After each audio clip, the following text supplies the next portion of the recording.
Welcome back, everybody. I'm Sean LaFlock. I'm here with Scotty Hagnes. This is Conversations, Fitness, Wellness, and Longevity. Scott, how goes it? Hey, it's going good. I just realized. Getting some fresh air. Nice, man. What's it like up there now? It's supposed to be low 90s today. Ooh, So getting a little windy, but yeah, we've got our first little warm spell of the year. Yep. Not bad at all, man. That sounds pretty nice. It's funny, as I was saying, how goes it? I go, that's kind of like my catchphrase. I like how we start the show. Too. Yeah. How goes it? I think maybe it's both of our catchphrases, Scott. Yeah. I think so. I've been dabbling in different populations recently of athletes and clients, not only for group classes, but also now for individualized programming as well. And it kind of allowed me to start thinking about like the various ways that I approach certain clientele, whether it's through assessment, program design, and how I interact with the athlete or the individual. So my question for you, and the topic I wanted to kind of approach was, what are some of the particular types of clientele that you've worked with, and how have you approached them in various ways based upon what those clientele's individual needs are? And let me give you a for instance. Working with a post-op, I think 8 weeks post-op, shoulder, a rotator cuff, like that, as opposed to just a regular 9-to-5 fitness Joe. Does that make that a little bit more clear to you, Scott? Yeah, I think I know where you're trying to go with that. All right. Yeah. I mean, of course, as always, it depends, right? That's a classic answer to everything, but it's kind of true. Every case is different, but then there are some generalities, certainly. A case like that, I'm going to be working with the physical therapist and kind of, that's their first run of the show. I'm going to, not get in their lane, work with their recommendations. But if I have a relationship with a number of physical therapists, we work with clients and they hand off and I have a direction and it works quite well, but it's not the same as somebody average Joe. That's everything's pretty much fine, of course. But then you have various other populations. Just as a good, example, just a couple hours ago, I met with a track and field coach. There's a kind of elite development program for track and field jumpers in particular here in Portland, and they want to start using the space and have me write their strength and conditioning workouts. This is like the best high school athletes from around the state. Wow. Including some that have gone to like the junior worlds. So not a novice group especially. So this is, for example, this is going to be a different group than, really any other group that I've worked with, because I haven't assessed anybody. I don't know exactly which direction it's going to go, but I do, it will take a different approach, I'm sure, than any other group that I have worked with in some ways. Both from the fact that they're all high school age, a few of them even late middle school, so you're not very different than your adult population. And then they're very specific in a certain sport. But with that said, I'm going to look at all the basics right off the bat, because generally, as I think all of us that coach know, just because you're young does not mean you move well by any means. Yes, absolutely. So as you were kind of talking there, a couple of things that came to mind there, Scott, is how do you approach PTs when they're doing the transition? What's your game plan there? Oh, yeah. So if I'm working with somebody, I like to have at least some sort of a mutual email thread, and I want to know, what are the limitations? What are they okay to do? Usually I have to reach out to find out an accurate description of what the condition and procedure was, because I find the client is usually quite terrible at telling me. Yeah. I don't know, they fixed my rotary cuff, Not quite that bad, but you know what I mean, right? I had a torn labia over here. Exactly, right. Yeah, I thought that was somewhere else. Well, yeah, I don't know. Maybe not on you. It's so yeah, I want to know what's up so that I make sure that, I'm doing the right thing. So usually that, email thread in some capacity looks like that. So what is the initial impression when the PTs talk to you, Scott? And then what's their impression after speaking with you? Yeah, I mean, I think sometimes they're skeptical, at first. I'm sure they deal with trainers of all types, but generally after I've spoken to them, either whether we make a phone connection or we just, go over email, generally I think I'm able to reassure them that I'm not a bonehead, and Do you feel like and at this I point, tend go to ahead. send, or say I have a few people that I like and work well with them. If there's someone that I'm already working with ahead of time, oftentimes I can steer them to these folks that I know are really good and understand the type of training that we would be doing. Do you feel at this point that you're comfortable of doing the post-rehab process for most athletes? I think fairly much so for most things. There's definitely things that I am not as comfortable or competent in, I would say, but I've certainly done it quite a few times, Mm-hmm. and I kind of what obviously I don't want anybody to get injured, but it's a welcome ability to learn more Mm-hmm. about recovery and adaptation, and what's appropriate. And I imagine in the beginning that you were kind of working with like a very small, your first athlete, your first couple athletes who were coming off the rehab process, and you probably worked with much more over the years. But what kind of things would you kind of write down and send to your original self had you had the opportunity? Now that you're probably 10 years down the line of working with post rehab clients. Things I would have suggested to myself. Um, well, I don't know.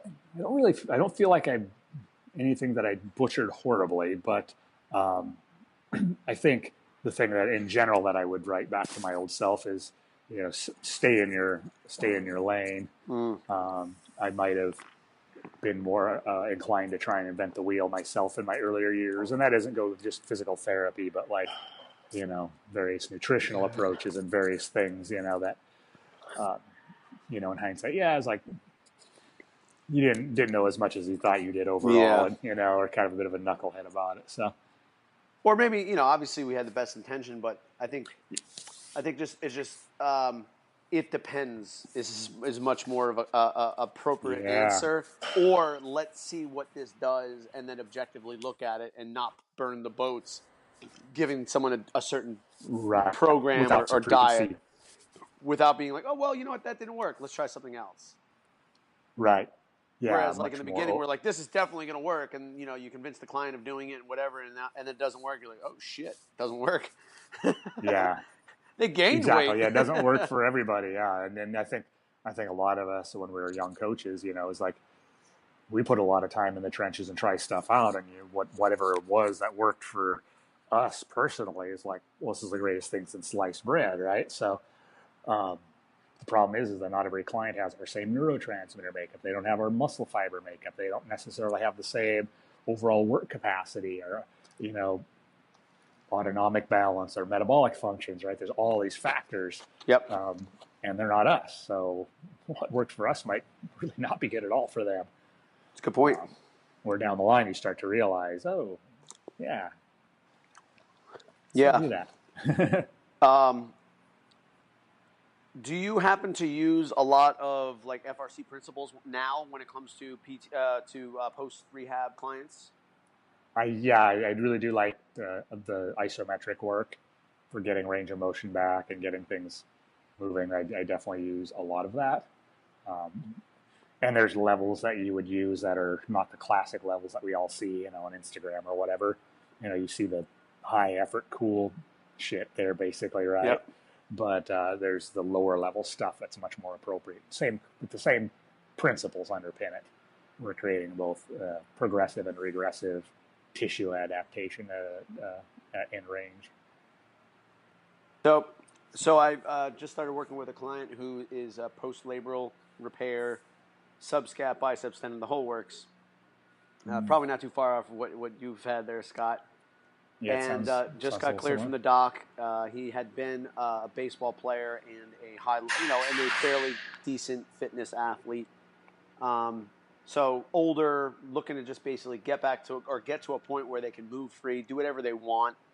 If they wanted to, right? Yeah, I want to be able to go and do a yoga class. I want to be able to, if someone wanted to, do a workout, I'd be able to do some pull-ups and some snatches, whatever. I wouldn't make it to the CrossFit Games, but I don't care about that anymore. So it's more in the mindset of like, I want to be able to use my body in pretty much various ways.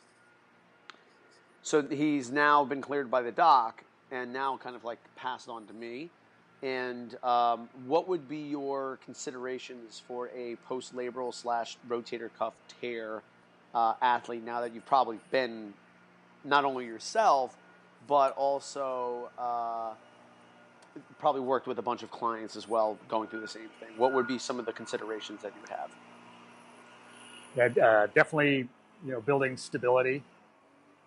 Sorry, there's a leaf blower right outside the door, so hopefully you're not catching that too much. How's what that? No, you're good, Scott. Okay, you're good. Okay, cool.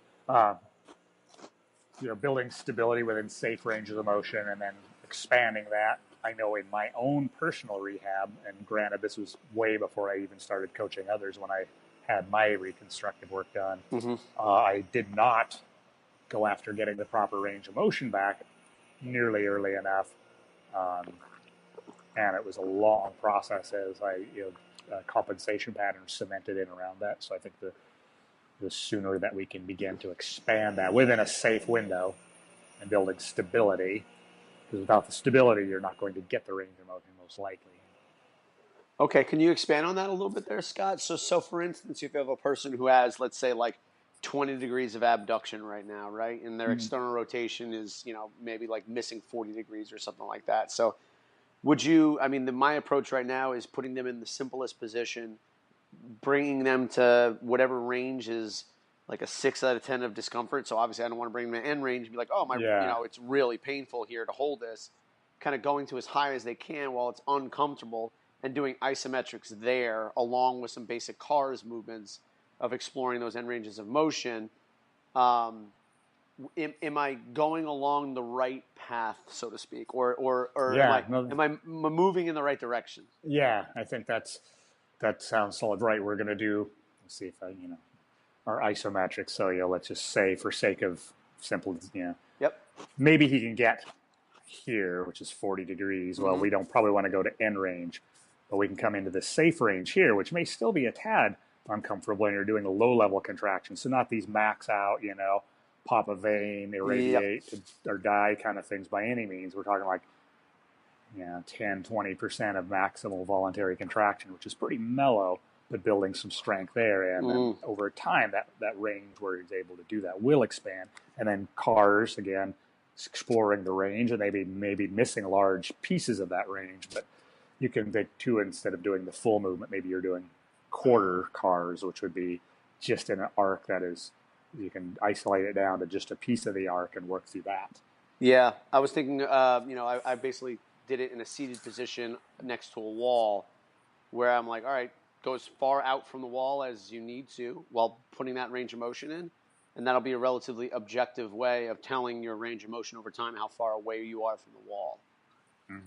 You have something very progressive there. The wall is a great tool. Would you externally load the isometric in the non-uncomfortable ranges there, Scott? Like maybe taking the other hand and just that, or would you just hold that hand in that, or that arm in that position? I would typically do kind of manual, like what you showed with the second hand coming around, a little bit of light resistance there. Yep.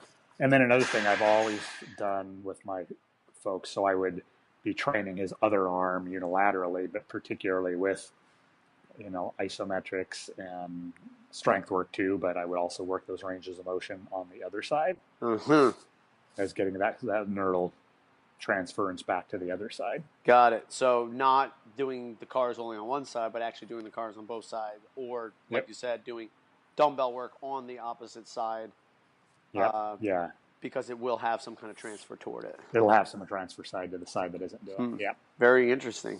That was one thing that I think helped a lot when I did I was aware of that at the time I had my surgery, and I did a lot of work on my opposite side, which is my weaker side anyway. So it was kind of kill two birds with one stone. And I did get back to both working out pretty much unimpeded and riding my bike well ahead of schedule. In terms of the progress there, Scott, how long did it take you to get to I'm pretty much asymptomatic, to then like, okay, now I can kind of perform the way I want to perform with your given issue? So I think I was definitely back riding and beginning to build my strength back up, more bilaterally within, I would say around, well, I was riding in about 2.5 months, I think. It's been a long enough ago. I don't have the exact Yeah. timeline, and I was probably trained bilaterally within 4 months. And then by the time it was probably, I would say by 9 months, I was pretty much fully functioning. However, somewhere around that first 9 months, I do recall that right when I thought I was pretty much out of the gate, I did something that put the whole thing into just a gnarly spasm. Ooh. And it was, felt re-injured, though it didn't feel anything like the original injury. Yeah. Kind of locked from spasm. But that got resolved, and then after that, I was fine. But it was a bit of a setback. Did you go ahead? I was to say, with that said, then I realized how off the range of motion was, and it's taken many years to get those back to close, and I'm still not 100% close, side to side on a few things. Yep, that was actually my follow-up question. Was one, how is it relative to the other side now, and two, did you anticipate it taking that long to get back to that place of, well, like, all right, now I can actually train again? You say getting back to training was good. That was fine, and or like saying like, okay, just, I'm now not having to think about like, okay, I'm going to do planche work. Let's go. You know what I mean? Yeah. Whereas like, oh well. It's interesting is it's only really bothered me on a few things, like most stuff, like planche work, fine. Even when I kind of re-injured it a little over a year ago, and then I couldn't hang from a bar or anything, I was still able to do planche work for whatever reason.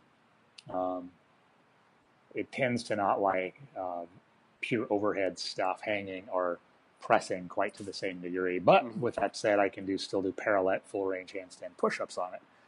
I don't know, but it seems that it's when it's more a fixed object than it is my body weight that it creates the issue. So the closed chain would point out as stability in some way. Mm-hmm. So I guess that's kind of something you can take home as well when you're working through this.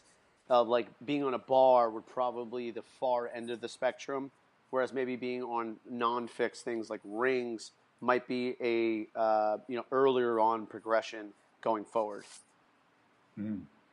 And then and even perhaps like say like, okay, I want you to hang, and you get like into a ring row position, and then maybe that was where you would start. Let's say that's a month or two from now, and then slowly improving the incline to a point where like, all right, now you're actually in a hands overhead position and loaded, or maybe minutely loaded, and then over time loaded.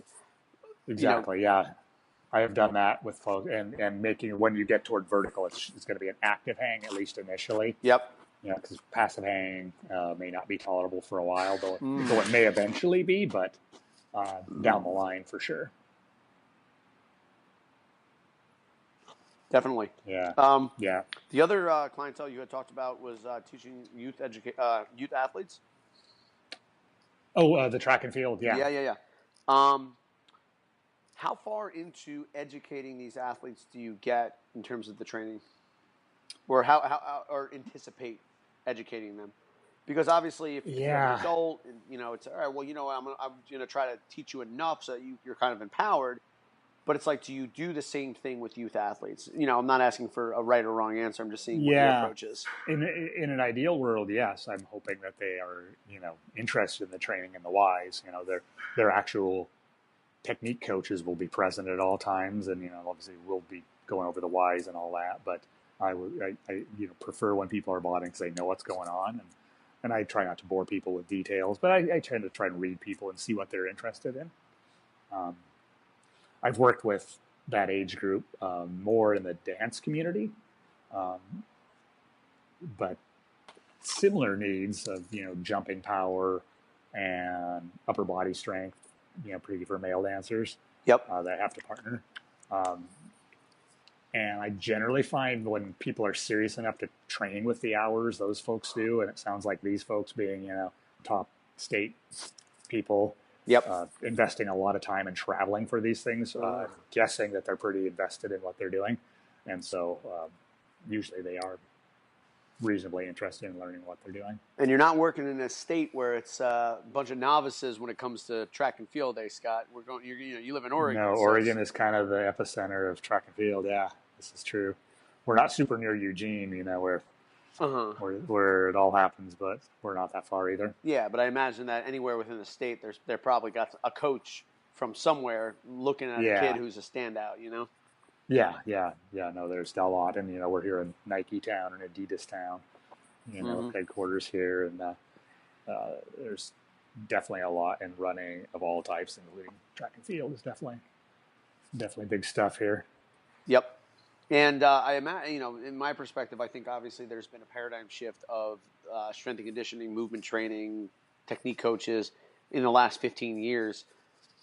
And so much more of an investment into those things because, there's only so much you're probably going to get out of a kid's genetic potential. It's then about like, okay, how are we going to get, or you're set with a genetic potential, but now how are we going to maximize that potential? And I think there's a lot more of an investment from parents to get their kids to that point. So it's definitely a conversation that you have to have with people of being like, well, listen, this is probably where your kid's going to be able to get to. And this is probably where I'm going to be able to take them. So, it is what it is. Like, if you're okay with that, I'm okay with that. But, I just want to, lay out the expectations going in.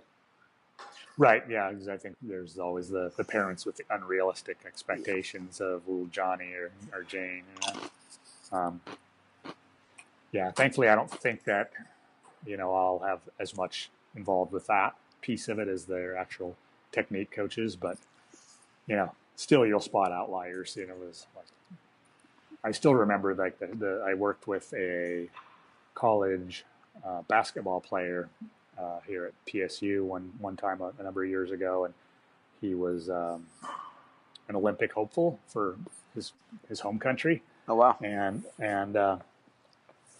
he didn't come in super strong, and I remember I was just astounded. We would come in, we were lifting, and we would put on what seemed like I'm thinking, I don't know if we should add this much since last week, but each week it would look easier and lighter, even though we were throwing 20, 30 pounds on the bar almost each. Whoa. And it just looked like it still got easier week to week, not harder, even though it was like, this guy got strong so fast. Huh. I've never seen anything like it. He's like a Hafthor Bjornsson. Like, he started out like Thor the Mountain. He started out as a basketball, skinny kind of looking basketball player in Iceland. And then obviously he got into strongman and put on probably about 200 pounds. And now he's, one of the world's strongest men. Yeah. So some of those guys, they have that, I guess, potential to just be super strong. They just never get exposed to it. Right. Yeah, this was this guy's, real first exposure, And thinking back, I mean, he had, really good movement, good structure, just naturally, whether genetics or how tall, nurture. He wasn't crazy tall. I want to say he was maybe 6'3". So, he wasn't one of those guys you're like, whoa, when you see him, know. But I can imagine. I only had him for a short while because the season was over and he was out of the area. But I can imagine that he would have put on muscle mass very quickly. He was already a muscular dude that had 0% body fat, even though he'd walk in with a big gulp, Yep. One of those situations. Ectomorphs who's just like, just give me some food and give me some weights and I'm just going to put on pounds. Yep. Very interesting.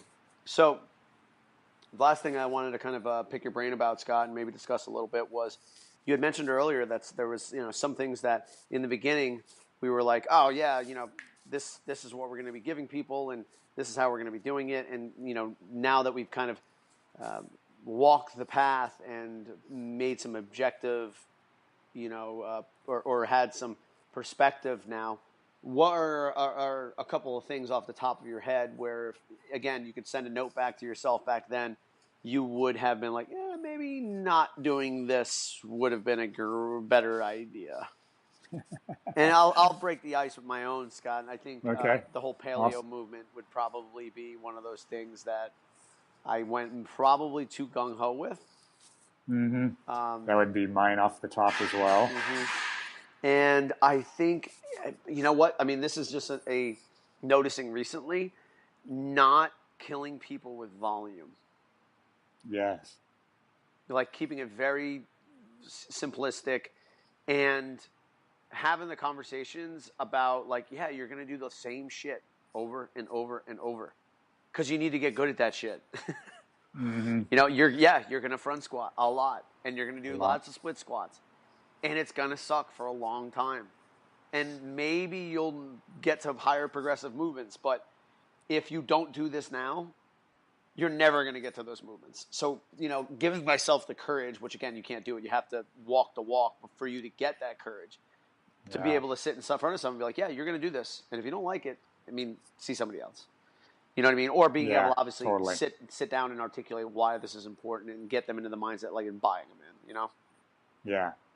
Yeah. I think probably pretty similar, obviously the paleo thing. And we've probably hashed that out ad nauseum in the past, but that was, I was certainly way overzealous on that. Thought it was the answer to everything.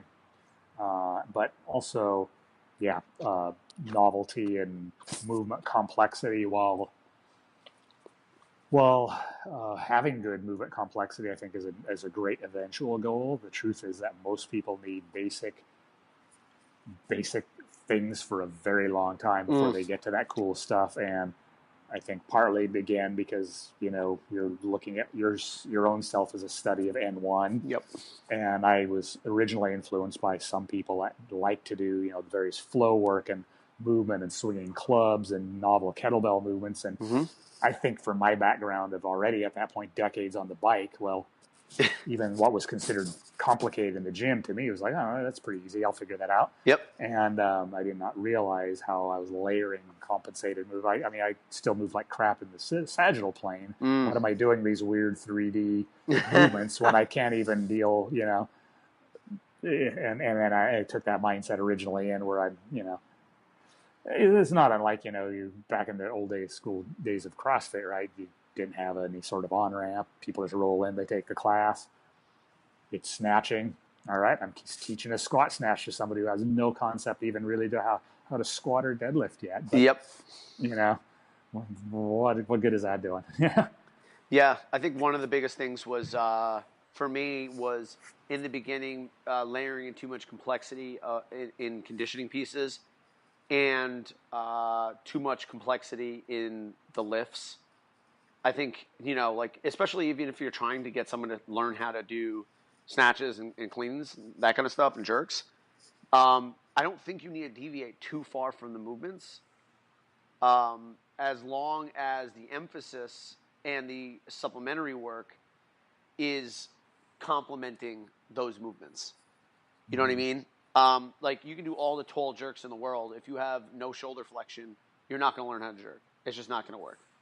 You know what I mean? All the tall jerks, all the jerk balances, you might get better at the shitty form that you have, but you're putting a cap on what you potentially could do if you're not regressing somebody basically all the way back to horizontal pressing. And in which case, going back now, even in the last 2 years, I've avoided bench press like the plague because I'm like, well, I don't want people to overdevelop in pec and pec minor.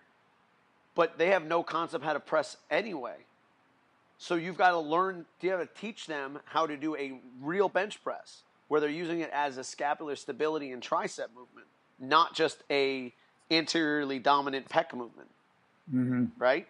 Like if you're doing a set of incline dumbbell press, my serratus and triceps are smoked after that, which they should be. Yeah, they should be, yeah. You're getting into ranges of motion where that anterior serratus is going to kick on over that 90 degree. You're going to feel that tricep and serratus if you're doing it right.